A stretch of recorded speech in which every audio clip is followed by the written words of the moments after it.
What's up, guys? Hey, good. We're doing well. We're doing well. And Ed, I want to start the conversation with you because the last time that you and I spoke was actually right after your lawsuit was settled, and it wasn't the result you were definitely looking for, but I remember you telling me that the goal was just to start to preempt change, and in that regard, you felt like it was a success. I looked up the exact quote. I feel like I've already won. It was never about collecting money. It was about bringing awareness and causing conversation. And now people are talking. I'm curious, as we sit here in 2020, this is 4 or 5 years later, is the pace of change what you expected? When you said people are talking, did you think 5 years from now we're going to be seeing athletes marketing themselves, or has it been faster or slower than what you thought? I think it's been pretty much the same, or pretty much where I thought it would be.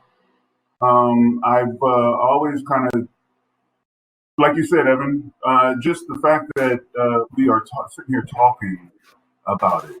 My biggest thing was to have these conversations. And so here we are, I think athletes do recognize their value. I think it is up to them, current athletes, to educate themselves on their value and how to go about collecting, for lack of a better word, their value in a monetary sense. So, Jim, but I think we are headed in the right direction as far as current athletes is concerned. Jim, take me back to 2009 real quick. That's the year Ed filed his lawsuit. You were an athletic director at Stony Brook. Do you remember that happening? Do you remember talking to your peers or your colleagues about it? What was that like for you? I do, and actually I remember Ed because I was at Princeton, and they had come up to a national championship, and I think we hit him on a back door to beat him in an upset. There was some upset, a 15 seed beat a 2 seed. Yes, yeah, I remember that. I got a Gabe Llewellyn. I don't know. I'm making it up, I guess.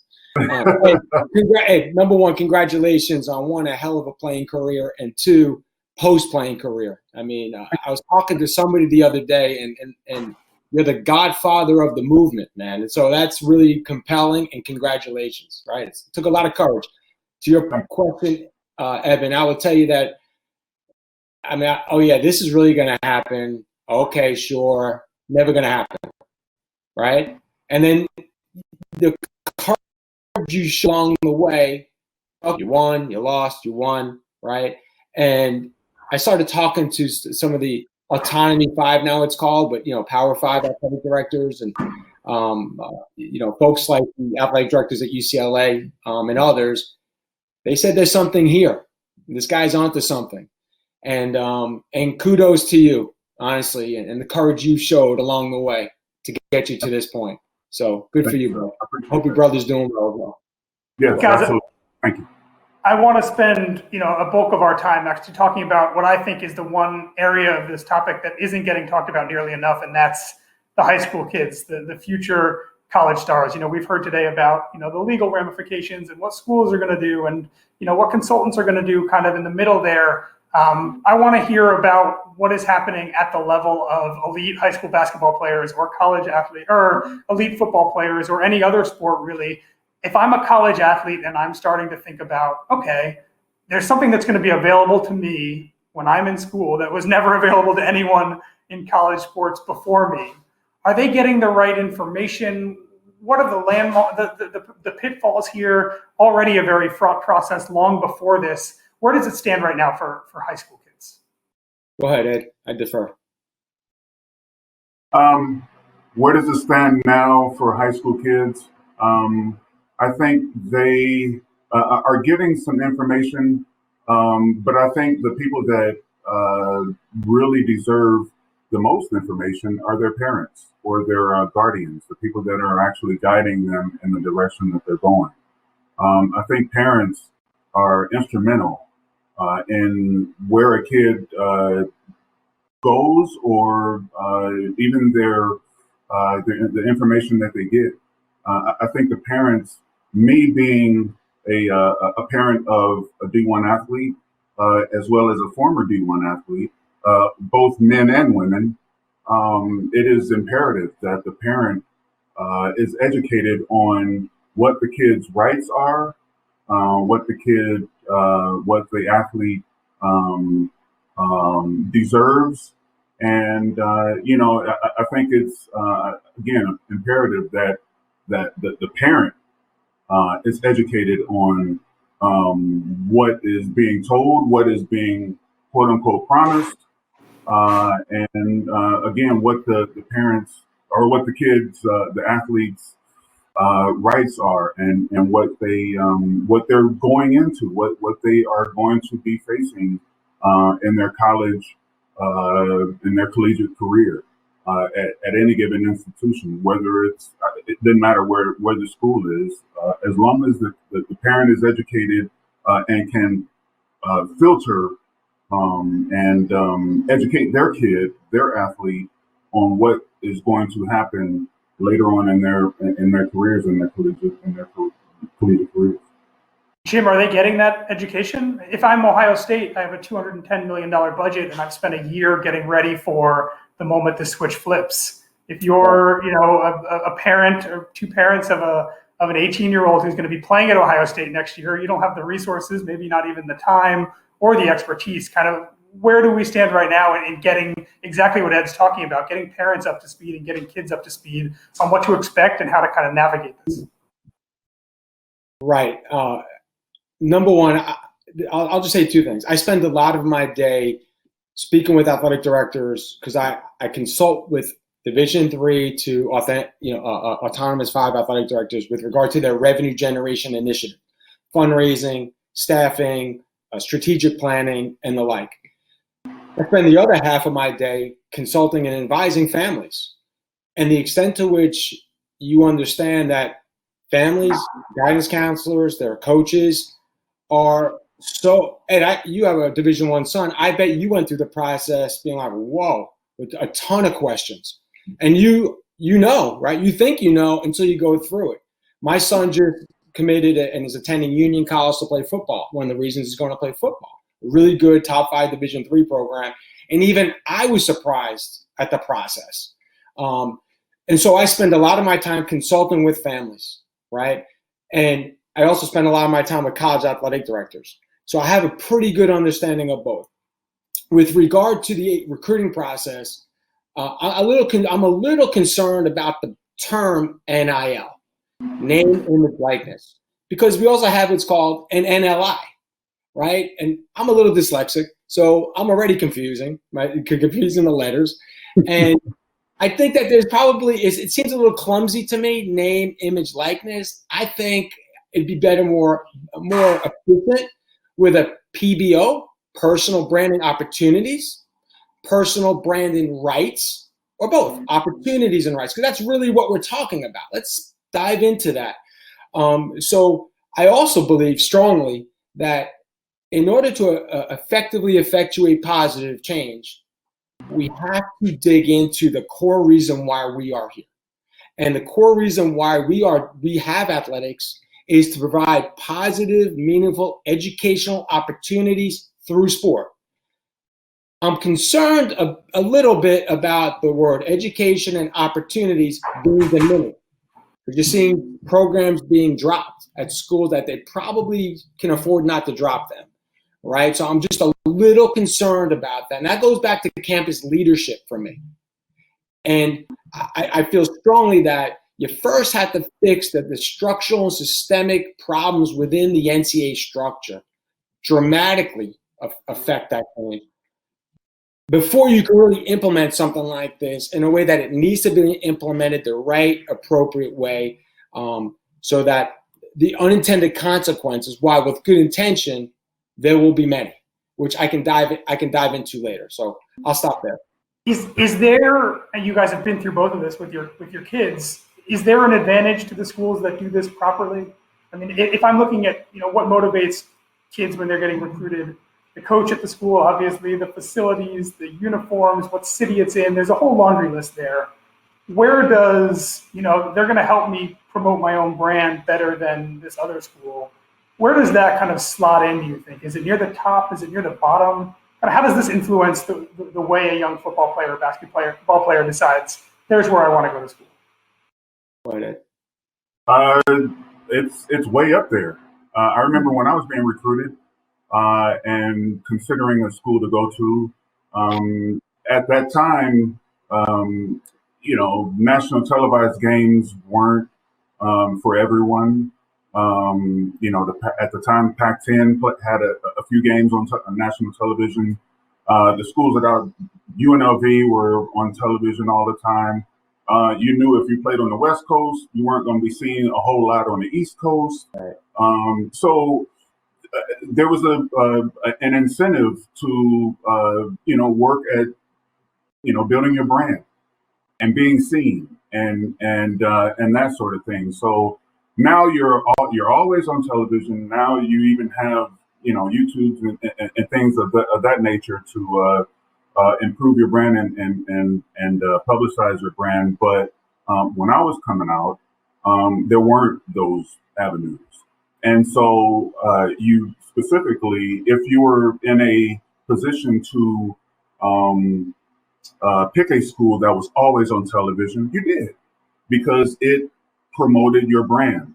You wanted to be seen. The ultimate goal, ultimately, the big thing was to get to the NBA.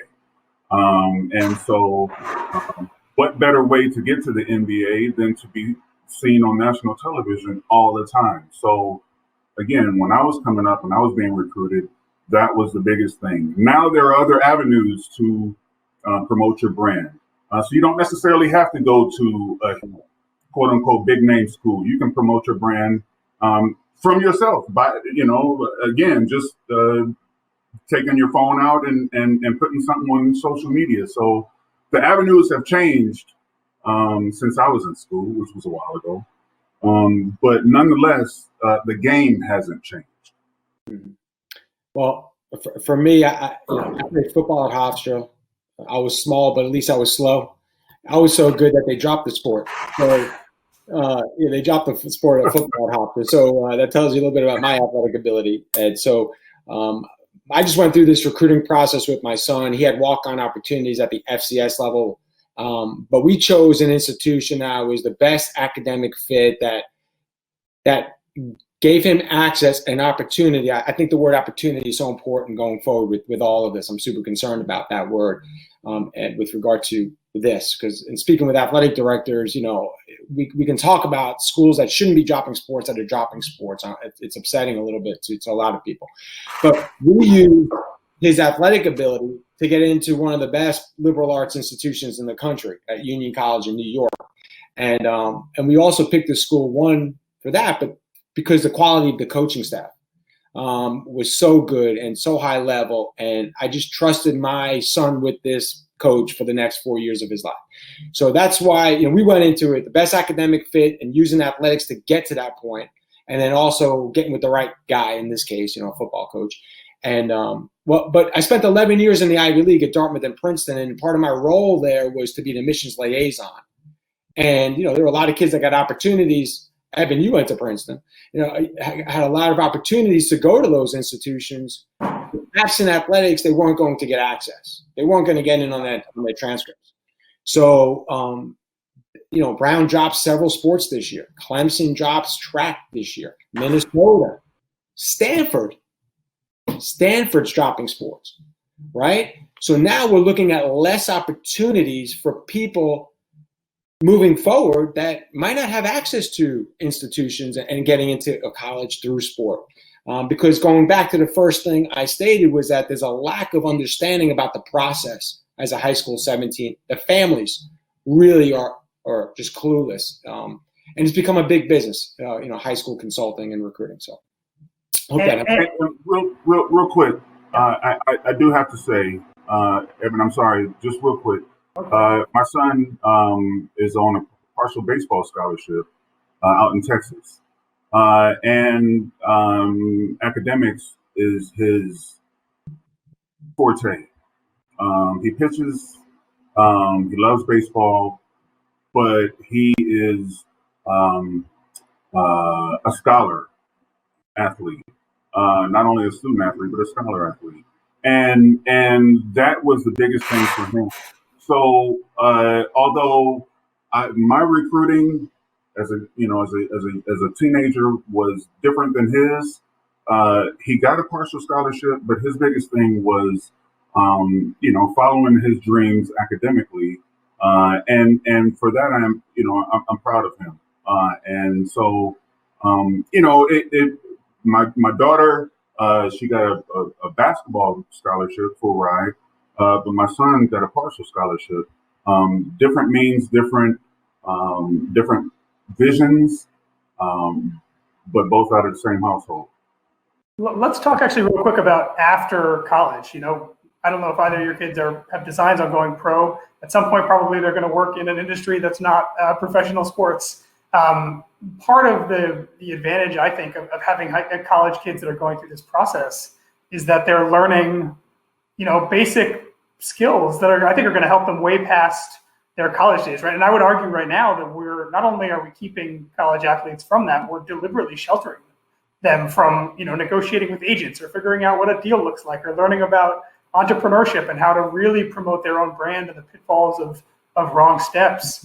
Talk to me real quick about the advantage that you think, just from a life skills standpoint, that now suddenly, going back to what you're saying, Jim, about the educational opportunity, the life skills opportunity here for a plethora of college kids who are going to be learning hands-on these things that 2 or 3 years ago was never an opportunity for them. Well, I would say, and I spoke to a good friend of mine today who I trust immensely, who's a real superstar in this space, and he was saying that the preparation.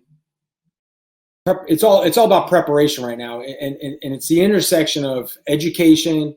It's the intersection of serious thought, the thought process of who you're aligning yourself with.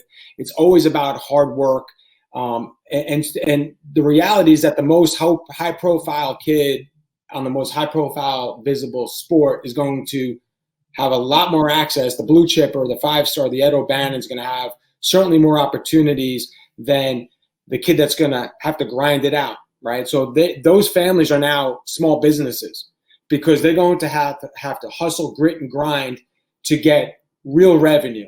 And so that's a tough one because, the 5-star kid is going to have, Trevor Lawrence is going to have issues, is going to have revenue opportunities, but will the right guard or the backup, so he is going to have to grind, but he is now his own enterprise, his own corporation, his own business, which is really, really interesting now. And while they'll make probably some revenue, they're going to have to grind at it as a family. So they're their own small business now. So. All right, well, Jim and Ed, thank you so much for joining us. Eben will be back a little later. He has another conversation to go with Notre Dame Athletic Director Jack Swarbrick. And gentlemen, I have an 11-year-old top-tier hockey player who has some designs on a Division I career.